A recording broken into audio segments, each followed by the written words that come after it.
going to be getting their W-2s in January. They're going to go start working on their taxes, and they're suddenly going to realize sometime in February or March or April that not only do they owe $95 or 1% of their income for this year, but they're also going to owe $325 per adult, almost $1,000 per family if it's a large family.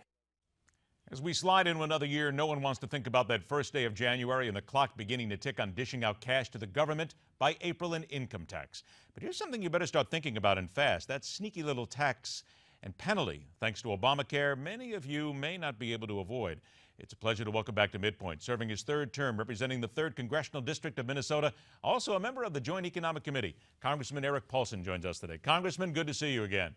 Oh, great to be with you. Congressman, here we go. First of the year is coming right around the bend. Obamacare is sitting here, and you heard it right there, $325. We're not hearing an awful lot about those potential penalties here. Gee, I wonder why. Yeah, well, you know, the reality is that as Obamacare begins to come fully into effect, it will be hitting every single American on the cost side as well as on the care side.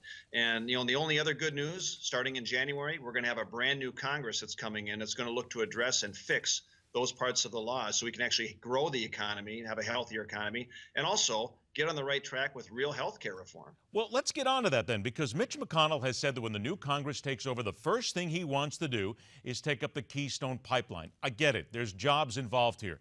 But the American people have been hearing about the Republican Party wanting to get rid of Obamacare now for years.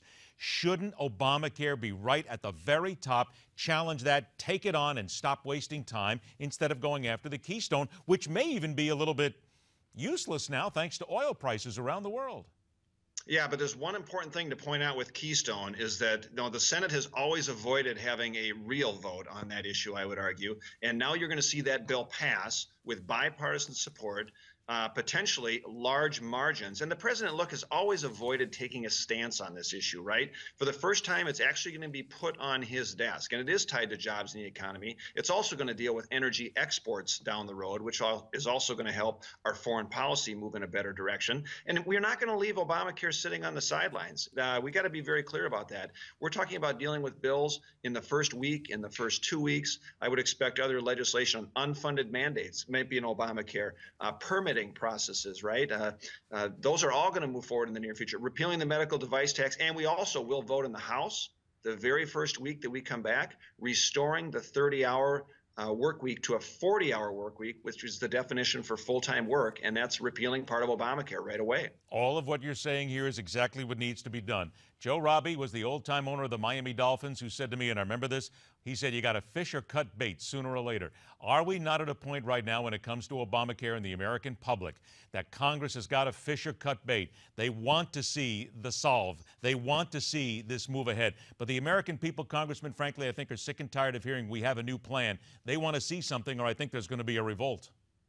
Well, and here's what the Republicans need to do is that Republicans have to prove that they can govern. They got to prove they have the trust of those voters that voted for us in November, that we actually will have alternatives and positive solutions, because it's not just enough to say no, we got to get rid of Obamacare, but we have to be able to convince the public that we've got the real answers. And if we can do that, we're going to see a wide variety of other issues that will help our economy and healthcare reform move through as well. And that's an opportunity for us as we set the stage for a new president in 2 years, which this country really, really needs. With regard to all that, how do you react to people, and a lot of people in the Republican Party themselves right now, who say that the leadership is spineless and is afraid to get things done? And it's been said about John Boehner and many others.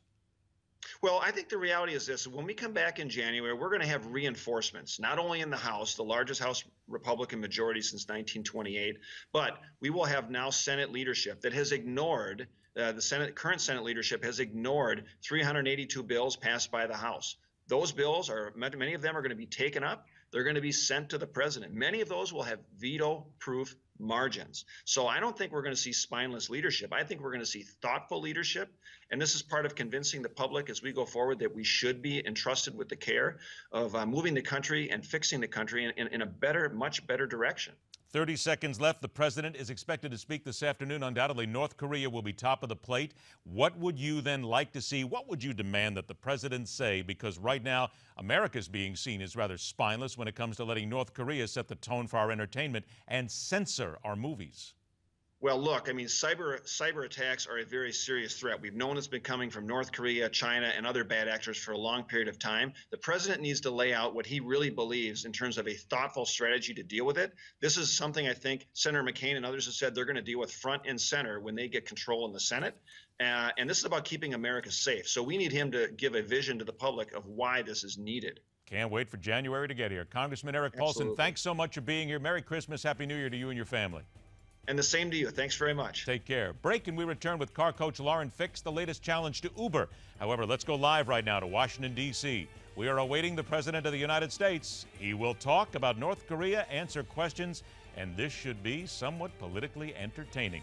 We'll carry it live right here on Newsmax.